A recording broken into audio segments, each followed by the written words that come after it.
This is just a sample of the audiobook. To get the complete audiobook, access the link posted in the first comment. For the Seabiscuit crew and for America, it was the beginning of 5 uproarious years of anguish and exultation.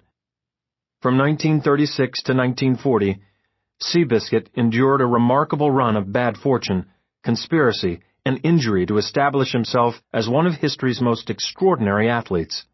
Graced with blistering speed, tactical versatility, and indomitable will, he shipped more than 50,000 exhausting railroad miles, carried staggering weight to victory against the best horses in the country, and shattered more than a dozen track records.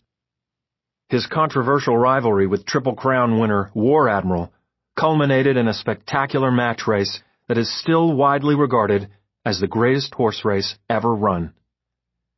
His epic, trouble-plagued 4-year quest to conquer the world's richest race became one of the most celebrated and widely followed struggles in sports. And in 1940, after suffering severe injuries that were thought to have ended their careers, the aging horse and his jockey returned to the track together in an attempt to claim the one prize that had escaped them. Along the way, the little horse and the men who rehabilitated him captured the American imagination. It wasn't just greatness that drew the people to them. It was their story. It began with a young man on a train, pushing west. Part 1. Chapter 1. The day of the horse is past. Charles Howard had the feel of a gigantic onrushing machine. You had to either climb on or leap out of the way. He would sweep into a room, working a cigarette in his fingers, and people would trail him like pilot fish. They couldn't help themselves.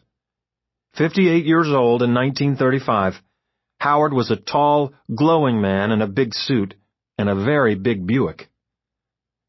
But it wasn't his physical bearing that did it. He lived on a California ranch so huge that a man could take a wrong turn on it and be lost forever, but it wasn't his circumstances either. Nor was it that he spoke loud or long. The surprise of the man was his understatement, the quiet and kindly intimacy of his acquaintance. What drew people to him was something intangible, an air about him. There was a certain inevitability to Charles Howard, an urgency radiating from him that made people believe that the world was always going to bend to his wishes. On an afternoon in 1903, long before the big cars and the ranch and all the money, Howard began his adulthood with only that air of destiny and 21 cents in his pocket. He sat in the swaying belly of a transcontinental train, snaking west from New York. He was 26, handsome, gentlemanly, with a bounding imagination. Back then he had a lot more hair than anyone who knew him later would have guessed. Years in the saddles of military school horses had taught him to carry his 6'1" frame straight up. He was Eastern born and bred, but he had a Westerner's restlessness.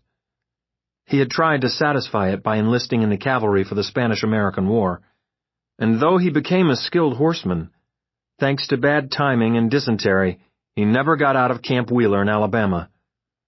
After his discharge, he got a job in New York as a bicycle mechanic, took up competitive bicycle racing, got married, and had 2 sons. It seems to have been a good life, but the East stifled Howard. His mind never seemed to settle down. His ambitions had fixed upon the vast new America on the other side of the Rockies. That day, in 1903, he couldn't resist the impulse anymore.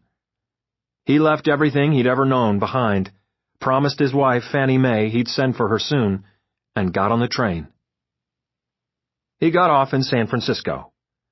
His 2 dimes and a penny couldn't carry him far, but somehow he begged and borrowed enough money to open a little bicycle repair shop on Van Ness Avenue downtown. He tinkered with the bikes and waited for something interesting to come his way. It came in the form of a string of distressed-looking men who began appearing at his door. Eccentric souls with too much money in their pockets and far too much time on their hands. They had blown thick wads of cash on preposterous machines called automobiles.